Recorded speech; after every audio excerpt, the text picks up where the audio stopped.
પાટણના શ્રીમતી કે girls high school ખાતે સીમા જાગરણ મંચ દ્વારા કારગિલ વિજય દિવસ નિમિત્તે શહીદોને અપાઈ શ્રદ્ધાંજલિ। કારગિલ યુદ્ધમાં ગુંજન સક્સેનાનું દરગારૂપ જોઈ સૌ કોઈ તેમને બિરદાવતા। ભરત ચૌધરી। ઓપરેશન વિજય હવાઈ દળનું સફેદ સાગર અને ઓપરેશન તલવાર પાકિસ્તાન માટે ત્રિશૂળ સમાન બન્યા, જેથી ભારતનો કારગિલ વિજય થયો। ભરત ચૌધરી। સીમા જાગરણ મંચ પાટણ દ્વારા શહેરની શ્રીમતી કે ગર્લ્સ હાઈસ્કૂલ ખાતે આજે વિજય દિવસની ઉજવણીમાં કરવામાં આવી હતી।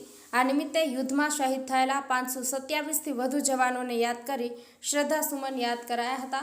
તેમાં વક્તા શ્રી ભરતભાઈ ચૌધરીનું ઉદ્બોધન રહ્યું। તેમણે ભારતીય સેનાની શૌર્ય ગાથા તેમજ કેવી વિપરીત પરિસ્થિતિમાં આપણી સેનાએ કારગિલની 17,000 મીટર ચોટી ઉપર શૌર્ય બતાવી દુશ્મનોને પરાસ્ત કરી વિજય મેળવ્યો તેની માહિતી આપી હતી। તેમણે પરમવીર ચક્ર વિજેતા lieutenant Manoj Kumar Pandey, rifleman Sanjay Kumar, grenadier Yogendra Yadav, captain Vikram Batra સહિતની વીરતા, શૌર્ય, પરાક્રમ અને દેશભક્તિના ઉદાહરણો આપી કારગિલ વોરની માહિતી આપી હતી। મોટી સંખ્યામાં વિદ્યાર્થીનીઓ ઉપસ્થિત રહ્યા હતા અને કાર્યક્રમમાં માનનીય જિલ્લા સંઘચાલકજી ડોક્ટર નિખિલભાઈ ખમાર, શ્રી કે ગર્લ્સ હાઈસ્કૂલના પ્રિન્સિપાલ દિનેશભાઈ પ્રજાપતિ, તેમનો સ્ટાફ તેમજ સીમા જાગરણ મંચના અધ્યક્ષ પારસભાઈ ઠક્કર, ઉપાધ્યક્ષ ડોક્ટર શરદભાઈ પટેલ, મંત્રી દિલીપભાઈ ઠક્કર, સહમંત્રી અનિલભાઈ પ્રજાપતિ, સહમંત્રી નીરવભાઈ દવે તેમજ સીમા જાગરણ મંચના કાર્યકર્તાઓ ઉપસ્થિત રહ્યા હતા અને કાર્યક્રમને સફળ બનાવ્યો હતો। પોતાની શાળામાં કાર્યક્રમની અનુમતિ આપવા બદલ સીમા જાગરણ મંચની ટીમ પ્રિન્સિપાલ દિનેશભાઈ પ્રજાપતિના ખૂબ આભારી છે। કમલેશ પટેલ, પાટણ। તરત જ એના નેતૃત્વમાં જે એના લેફ્ટનન્ટ હોય છે એ બધા સતર્ક થઈ અને 16 ને મોતને ઘાટ ઉતારે છે અને એ રસ્તામાં ખૂબ ગોળીઓ વાગી યોગેન્દ્ર યાદવ અને આપણો મા ભૂમનો રક્ષક આજે યોગેન્દ્ર યાદવ શહીદ થાય છે।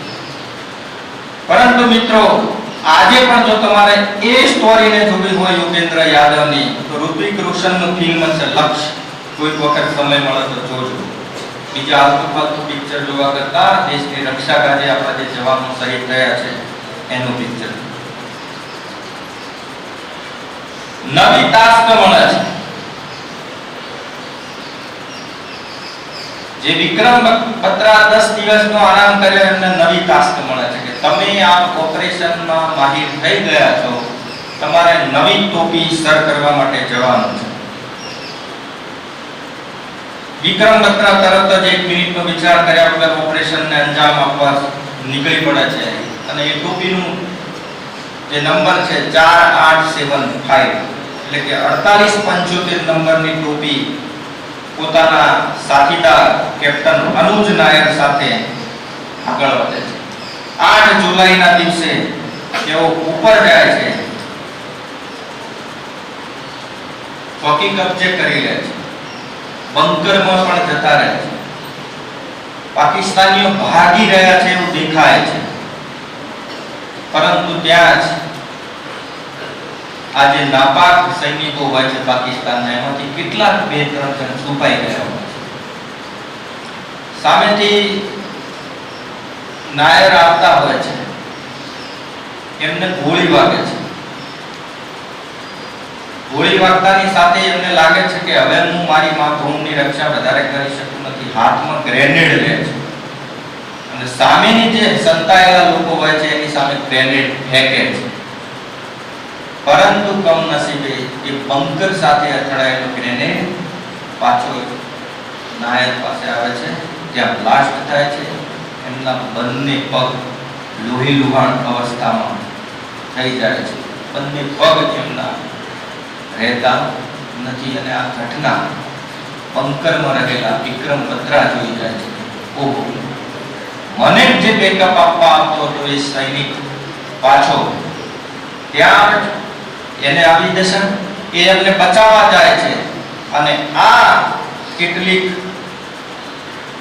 મિનિટોની વાતમાં બંને મિત્રોને સામેના દુશ્મનો ગોળીઓથી બીંધી નાખે છે। પરંતુ તેમ છતાં તેમનો દેહ જતો નથી।